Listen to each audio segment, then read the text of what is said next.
Estamos de volta com o Gazeta Entrevista, continuando a conversa com o deputado estadual Roberto Duarte. No primeiro bloco, a gente conversou boa parte dele a respeito do projeto de lei que trata das tornozeleiras eletrônicas e como que o apenado, pelo projeto de lei, passaria a custear o equipamento e a manutenção do equipamento. Bom, teve um telespectador aqui que fez uma pergunta que eu acho interessante. Não sei se soou como provocação aqui. Ele não falou o nome dele, mas eu agradeço a audiência. Ele fala o seguinte: pergunta para o deputado se o apenado tem que comprovar a origem do dinheiro para pagar o custo da tornozeleira. Será que não vão fazer assaltos para pagar os custos? E, além dos assaltos, o próprio tráfico? Isso é uma pergunta interessante, deputado, porque a possibilidade de o apenado custear o equipamento vendendo droga e assaltando é grande, né? Olha só, nós estamos falando de pessoas que estão se ressocializando. Em tese. E eu não vou desconfiar dessa pessoa que está se ressocializando. É a mesma coisa de que o cidadão que fez a pergunta, que infelizmente não quis se identificar, ir numa padaria e comprar um pão e eu pedir a origem do dinheiro dele. Não. Olha, o cidadão ele já cumpriu parte da pena dele, está progredindo de regime, e para progredir de regime ele tem bom comportamento, ele preencheu alguns pré-requisitos da legislação para poder acontecer essa progressão de regime dele. Ou seja, eu não posso desconfiar desse cidadão. Ele está se ressocializando, ele está se reintegrando à sociedade. Entendo que não tem a mínima necessidade de se pedir um comprovante de onde vem o dinheiro, a origem do dinheiro. Porque senão nós teríamos que utilizar isso para todo cidadão. Inclusive. Ora, se você vai querer só do cidadão que é reeducando, isso é uma discriminação e eu não faria essa discriminação com o apenado, com o reeducando. Tem lógica. Em hipótese alguma. Tem lógica. Deputado, teve um outro projeto que o senhor apresentou que diz respeito à indicação, nomeação por parte do Executivo, proibindo o Executivo de nomear pessoas que respondam a algum processo, que você chamou de ficha limpa. Ficha suja, eu chamei de ficha limpa. Ficha suja não entra em gestão pública. Justamente. É isso. Na realidade, esse projeto não é nenhuma novidade. Ele já existe no âmbito federal. É a Lei 64 de 2001, que proíbe aquelas pessoas que já tenham processos transitados em julgado, e isso é importante que se diga, com relação a certos crimes, que não permite essas pessoas exercer atividade de cargo de confiança e nem cargo público junto ao Estado, ao município e à União. Na realidade, essa legislação federal ela já era para estar implicitamente sendo utilizada aqui no Estado do Acre. Qual foi a novidade? Qual foi a novidade do seu texto? A novidade é que a gente trouxe ela única e exclusivamente para o âmbito estadual. Ou seja, proibindo as nomeações em cargo de confiança, em cargos de chefia, diretoria, secretários, que já responderam processos e que já foram condenados, transitados e julgados, que eles não possam assumir esses cargos de confiança. E aí eu tive a grata satisfação, e aqui eu já posso agradecer também a todos os deputados estaduais que votaram favoráveis lá nessa Assembleia Legislativa. Né? Foi unânime. E também agradecer a sanção do projeto por parte do vice-governador Major Rocha, que sancionou esse projeto e que, inclusive, sancionou com destaque, chamando os deputados para participar de uma coletiva e mostrando à população acreana que nós estamos trazendo mais moralidade e transparência ao Poder Executivo Estadual. Eu confesso que estranhei duas coisas em relação a esse episódio. Primeiro, a sua ausência nesse evento da sanção. Segundo, a rapidez com que a sanção foi tomada, uma rapidez estranha. Qual o recado que tem essa rapidez? Veja bem, eu fui convidado pelo vice-governador Major Rocha para esse ato de sanção da legislação, só que eu não me encontrava no Estado. E aí ele, inclusive, me perguntou se queria que eu esperasse, se ele queria que eu esperasse eu retornar para ele fazer esse ato. E eu disse a ele que, de forma alguma, que eu acho que nós tínhamos que implementar o quanto antes possível mesmo, e que ele ficasse à vontade para sancionar mesmo sem a minha presença. Você acha que foi uma tentativa do Major Rocha consolidar essa ideia de que ele seja o articulador junto do Palácio Rio Branco junto à LEAC? O governo tem um articulador político, né? Tem um secretário de articulação política junto à Assembleia Legislativa. O nosso vice-governador, ele me disse da satisfação, da felicidade dele de poder sancionar esse projeto que traz mais moralidade, como eu disse anteriormente, ao Estado do Acre. E realmente, agora ele tem uma vacância para entrar em vigor, né? Que são de 90 dias. E eu espero que o Executivo, nesses 90 dias, faça um estudo de todos os cargos que foram nomeados, desde lá do início de janeiro até a presente data, para ver se alguns desses nomes realmente...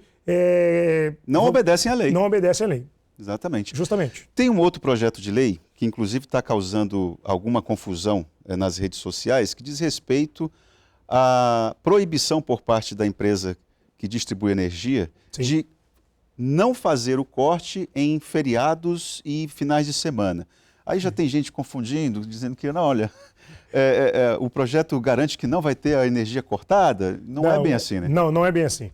A gente apresentou um projeto de lei na Assembleia Legislativa que, inclusive, é oriundo da Ordem dos Advogados do Brasil.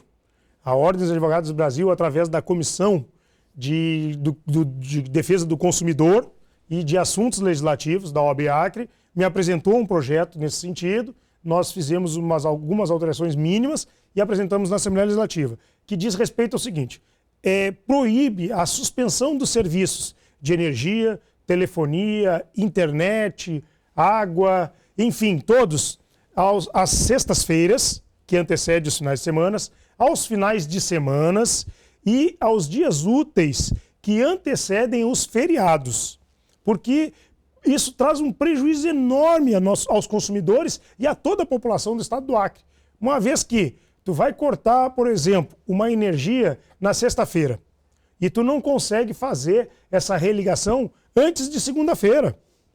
Entendeu? Então isso traz um prejuízo enorme aos consumidores e à população. E essa lei, ela não é nenhuma novidade. Essa lei... Exatamente, já existe algo semelhante. Ela existia, ela foi criada em 2004, mas declarada inconstitucional pelo Supremo Tribunal Federal, que agora, no dia 19 de dezembro de 2018, mudou o seu posicionamento, o seu entendimento, seu posicionamento com relação a esse tema e declarou constitucional as leis que proíbem a suspensão dos serviços nessas datas que o Estado está delimitando. É uma lei que vai ser ainda votada na Assembleia Legislativa, que nós temos uma expectativa muito boa que seja aprovada e também temos uma expectativa também nesse sentido que seja sancionada pelo Executivo Estadual. É o 12º projeto de lei que você apresenta, é isso? Olha, eu acredito que é o 12º projeto de lei, que são tantos projetos de lei que nós apresentamos nesse período de 6 meses e também anteprojetos de leis, além de inúmeras indicações também de melhorias para a nossa população, para os 22 municípios. Eu já fiz indicações de melhorias, por exemplo, lá para Manso Lima, lá para Assis Brasil, lá para Rodrigues Alves, Tarauacá, Feijó, Porto Acre, enfim, Acrelândia, vários municípios. Nós temos uma equipe de assessores que está atenta, está trabalhando, está visitando os locais. No Acre inteiro, né? No Acre inteiro. Deputado, tem aqui uma provocação da Amazonina, ela em relação àquele seu raciocínio a respeito de dar credibilidade ao apenado, para que ele se ressocialize. A Amazonina pergunta para o deputado se ele empregaria pessoas que tenham sido presas, porque tem gente de todo jeito. Com toda certeza, com toda certeza. Nós não podemos dar uma condenação eterna a um reeducando, a um cidadão que já foi preso. Inúmeras pessoas já foram presas, inclusive, de forma equivocada, injusta. Outros foram presos porque cometeram algum crime, que confessaram o seu crime e que querem se reabilitar. Essas pessoas merecem, sim, uma nova oportunidade. Nós não podemos discriminar essas pessoas. Foi excelente a pergunta da Amazonina nesse sentido. Eu, com toda certeza, empregaria uma pessoa se tivesse oportunidade para tanto. Assim como eu entendo que nós deveríamos criar mais oportunidades para os reeducandos e apenados. Inclusive, nós estamos fazendo um estudo, desculpe eu te interromper, nós estamos fazendo um estudo nesse sentido, de criar alguma legislação voltada à geração de emprego para o reeducando. Você tem feito críticas a respeito da atuação da segurança pública por parte do governo de Gladson Cameli. Apesar de o número de homicídios ter diminuído, mas a sensação de segurança está complicada, como sempre esteve e não é uma exclusividade acreana. O que você destacaria em relação à segurança? Olha só, Itaã, a diminuição do número de homicídios ele tem a ver com a segurança pública. Mas não é só o número de homicídios que vai te dar índice, dados de que houve melhora na segurança pública. Nós temos aí reclamações quase que diárias com relação ao que acontece na segurança pública. Eu, por exemplo, vou te dar um exemplo prático. Eu estive em Assis Brasil no último sábado. 14 horas da tarde, eu fui visitar a delegacia de Polícia Civil. E adivinha? Fechada. Fechada. Lá na delegacia, eu conversei posteriormente, por telefone, com um agente de Polícia Civil daquele município e com vereadores daquele município, que me disseram o seguinte: na delegacia não tem internet, computador... É Sena Madureira que dá uma... computador tem. Assis Brasil. Internet e não tem telefone. Ou seja, sem internet e sem telefone, você não tem como registrar uma ocorrência, a não ser que seja de forma manual, aos tempos mais antigos que existiam. Lá não tem agente de polícia civil suficiente para se manter a delegacia aberta, para atender a ocorrência. Segundo informações que eu obtive daquele município, naquela tarde houve um homicídio. E a família da vítima esteve na delegacia e na delegacia foi informada que não teria viatura para buscar o suspeito de ter cometido aquele homicídio. Então, olha só a situação que se encontra, por exemplo, no município de Assis Brasil. Eu, há umas 2 semanas atrás, fui buscar o meu filho na escola, que ele faz uma escolinha particular. 17 horas. É muito difícil, muito raro eu fazer isso por conta das minhas atividades profissionais. Mas eu fui lá, quando eu chego lá, o meu filho de 7 anos com medo, não querendo mais voltar para a escola. Por quê? Porque a professora tinha acabado de ter sido assaltada, a mão armada, levado seu carro em frente à escolinha. 17 horas. Ainda tem sol, tá de dia. 5 horas da tarde. 5 horas da tarde. Isso a gente tem que computar nos índices de segurança. É isso que a gente tem que ver. A gente precisa de mais sensação de segurança. Mas eu também parabenizei o governador e o próprio vice-governador com relação à convocação de 200 alunos concursados da Polícia Militar e da Polícia Civil, que vai trazer aí mais robustez à nossa segurança pública. O governador não era nem responsabilidade dele, porque esse concurso era do governo passado, que não teve a capacidade de fazer o concurso e convocar. Mas ele já havia se comprometido, né? Mas assim como um outro governador havia se comprometido, fazer o concurso e chamar as pessoas. Ali o governador fez, foi uma promessa de campanha dele de chamar os concursados das vagas e já cumpriu a sua promessa de campanha nesse sentido. Além do mais, ele se comprometeu nas eleições também de chamar o cadastro de reserva, tanto da Polícia Civil quanto da Polícia Militar. E agora, há 2 finais de semana atrás, o governador reiterou o seu compromisso de chamar todos os concursados da Polícia Militar, todo o cadastro de reserva concursado da Polícia Militar, ao término desses alunos que estão hoje no curso de formação da Polícia Militar. Ou seja, o governador aí está sendo show de bola nesse sentido. Está cumprindo com a sua palavra, com o seu compromisso de campanha. E nós vamos cobrar isso até que o último do cadastro de reserva da Polícia Civil e da Polícia Militar seja convocado para o governo do Estado. Roberto, queria agradecer a tua presença aqui no Gazeta Entrevista.